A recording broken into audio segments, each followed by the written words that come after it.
Hey, how you guys doing? Joe here. Thanks for coming and checking out another video. Really appreciate it. Don't forget to like it, subscribe, all that good stuff so that you can see more videos like this. And additionally, the range video like the SIG 322. Took that 22 long rifle out, popped off the optic. It's okay. We've fixed that and it's now secured the right way. But that's not the point of today's video. Today's video is talking about the relatively new Canik METE.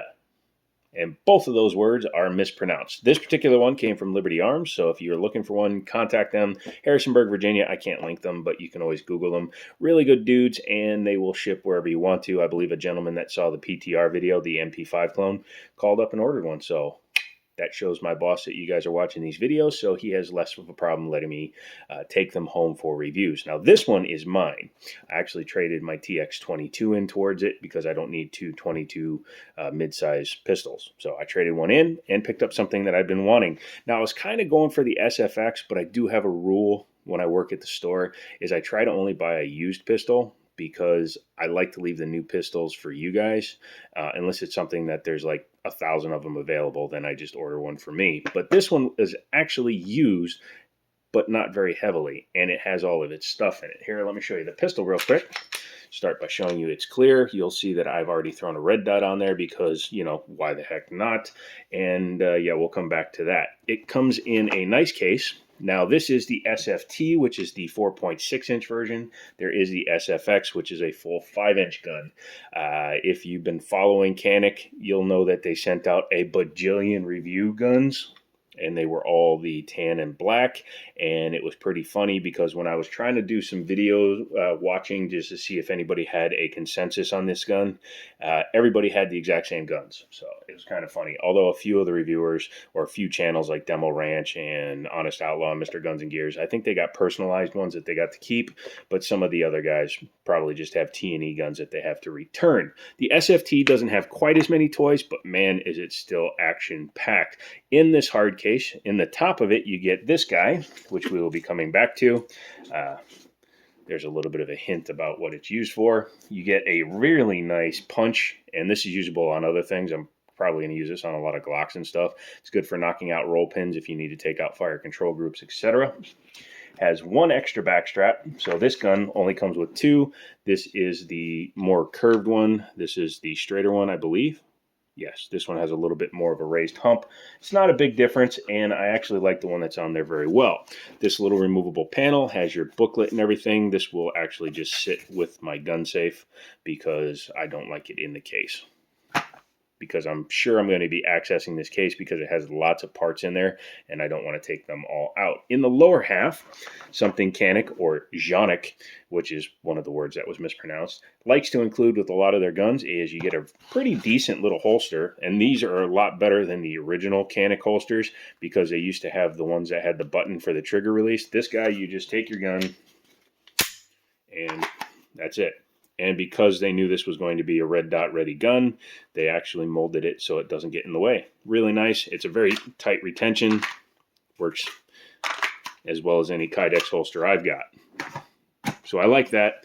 You get two magazines. This one came with a extended base pad on one of them with a 18. I'm not sure if this is a +2 or not, so I'm just going to say it's an 18 because it doesn't say +2. And this is definitely an 18 rounder. So some people will say 20 and 18, but since I don't know 100%, let's just say two 18s. Better safe than sorry. You get a laughingly called speed loader, although this is better than some of them, specifically like the Glock, because at least this one will actually push down and allow you to put the round in. Some of the other ones are just dumb. On this side, you have two plates for the optics. Again, it's not the SFX, so you're not going to get as many plates, and these happen to be plastic. This one is for a different pattern. The one that's on the gun right now is for the Romeo Zero and the Hollow Suns. And in this other compartment, you have the factory block-off plate for the optics. Now, this one is pretty cool, and we'll talk about one of the major differences between the TP9 and the MEAT, which is a second word that was mispronounced. Hopefully, you guys have been keeping track. That's MEAT, as in to mete out justice. But everybody says METE or METE. I'm going to say METE. Just we'll go with that. It's easier to pronounce. And this is America, and I can mispronounce things if I wish. If Canik wishes to send me a gun pack, they can tell me how to call it, and I will do it for them. Anyways, let's get back to this little guy. This was kind of cool. I always thought it was just a keychain that they were giving you, but no, this is actually your toolkit for working on the firearm. This little cover comes off, and inside the base you have optic screws, the screw for the magwell, which actually comes off. It is a metal one, which is nice. I put it on there because I think it looks cooler, and that's just going to be a range gun anyways. But you also have screws and bushings and all your bits for taking the gun apart, which I thought was cool. Oh, they're just about out of room. But there you go. So you do that, and you do this, and you can have it in the field, and everything is compact. Pretty nice, and it works really well. I was impressed. It works as a hood prop. Let's slide that out of the way, and let's bring the firearm back in.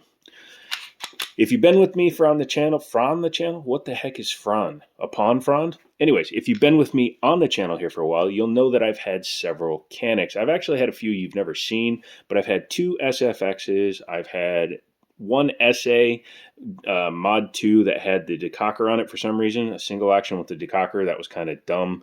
I've had a straight DA, and I had the bronze DA. So I've had quite a few Caniks myself. I haven't had one of the new versions yet because I kind of just put it off, and I was buying a lot of 1911s. I'm going to try to buy some other stuff for the channel, even though I do have the range video coming for my new Aegis Custom Elite. But this guy is an evolution of the TP9 Elite series.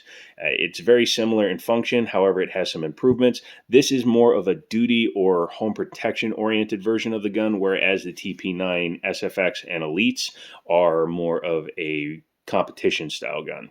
This is the shorter of the 2 available. There is a full 5-inch length one, and then there is this one, which is a 4.6-inch barrel.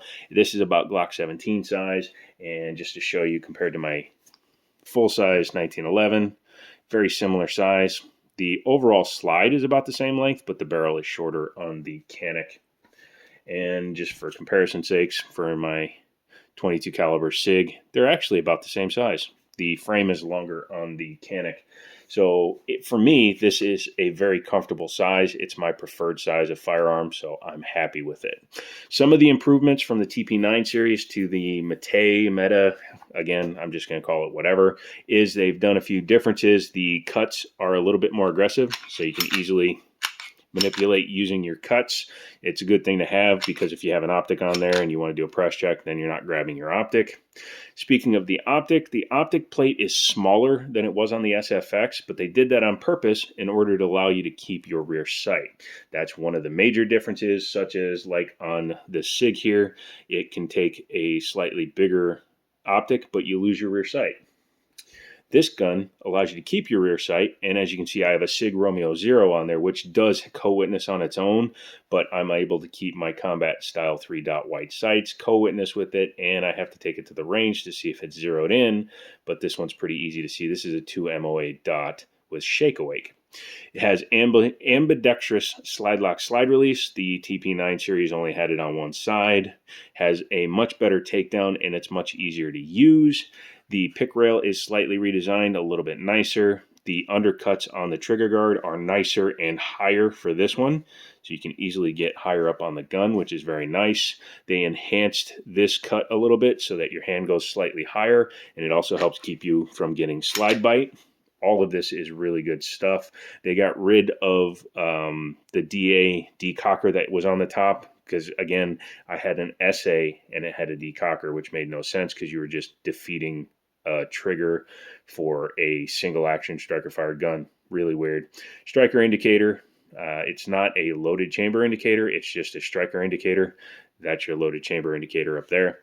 This comes back even when the gun is unloaded, just shows you the striker is charged. The grip panels are nicer on this version of the gun. So from the TP9 to the METE, it's gotten a little bit more aggressive. They're a little bit bigger and taller, and they fit really well in the hand. The back strap on this one is perfectly fine for my hand. The SFX, the upgraded guns, have 3 back straps, one that's a little bit more flat. I may try to find those on eBay because they do interchange on this frame. If I had an SFX slide, I could just put the SFX slide right on this frame because it's the same frame. The triggers on these guys. These are generally regarded as one of the best polymer framed or striker fired triggers on the market, and this one is purportedly, purportedly better than even the SFX triggers, and I liked the SFX trigger. Has a red trigger safety, just for looks mostly, but it does work. Because it's a trigger safety, there's no external manual safeties. That's good enough for me. Glocks run this way, millions of people run them, so this should actually be a preferred carry way for most people, and it's not overly hard to pull. However, it does definitely work. So as you can see, if you don't pull the trigger blade back, it won't fire, but it doesn't hurt your hand, like, unfortunately, and I'm saying this as a Glock owner, Glock blade triggers suck, or trigger blades suck. This one doesn't. It's very easy to use. There is take up, but no slop. I've talked about that on the channel a bunch of times. The single action trigger is so sublime on this thing. But yeah, you just pull it back and you can see how far it comes back. And I put it on my trigger gauge. It comes in at just under 5 pounds, which is perfect for a duty style gun. Reset is insanely short. That's it. And breaks again. Very nice. Very tactile. You can hear it. You can see my finger move when the reset happens. Doink. You can see it and feel it. That's awesome. And next shot is amazing. I like that they give you the option of running this magwell or not, and it's still beveled in here too, so they pretty much match the bevel. These mags will work from the TP9 all the way up, so lots of mag availability, and they are drop free. You can reverse this mag release if you want to run it on the offside if you are left-handable. This has an external extractor. That's cool. I have no problem with internal or external. I like that they put a nice little accelerator, a little texture point here so that your finger has some place to memorize. A lot of guns don't have them. You have to pay to add them to it. I like when a gun manufacturer just puts it on there. It shows that they're thinking about the shooter. Serial number is embedded back here. Of course, yeah, it's hard to see. I don't think that that's removable. I think that these do not have interchangeable frames. However, my opinion, it doesn't need to be. Let me know if you guys have one if you don't like the frames. I think this is a beautiful frame. Overall, the look is really nice. When these guns first came out, the TP9 series first came out, I didn't really care for them, but they've grown on me, and they've become a very welcome looking firearm. Okay, let's go ahead and pop the top off this guy. I've been putting it off, and we should do that. Here we go. Go ahead and safety check your firearm. Bring it back, lock it open, stick your finger in there, make sure there's nothing in there. Go in there, make sure there's nothing in there. Drop the slide, and then you're going to take these two tabs, pull them down, pull your trigger, and you'll see you don't have to pull it off rails. You just kind of come forward and lift up. Once you've done that, you can disassemble it that way. Inside here, it's your very standard gun. You can see there's lots of lightning cuts inside of the slide. That's good. That's where the screw holes are for your optic. You have to make sure that you use the right ones so that you don't have a hollow sun going flying like I did. Very nice steel captive guide rod. Really like that. And then the barrel is just your standard fare, locking, short action, and it's pretty nice. I like it. I was thinking about getting in a threaded barrel for this gun. However, I think I will just wait, and when I can get my suppressors, I'm just going to probably just swap out this entire slide for a factory threaded barrel slide. I don't like to go with an aftermarket one unless I know it's a good company. Like for my Glock, I went with Wilson Combat barrels, and they seem to work really good. So if you guys have a recommendation, put those in the comments. But yeah, that's pretty nice. The frame, like I said, you could actually use this frame with the SFX. It's the same for both. Has a main block in there, much like a Glock, and then back here is your fire control group. Yeah, not too bad. Not sure what the round count is. You can see there's a little bit of discoloration there, so it's definitely been fired. But if it's had more than a couple of mags through it, I would be surprised. Let's go ahead and put it back together. I've already slotted the barrel in there. Take your guide rod, small end first. Pop her in there. Make sure it goes into the cup.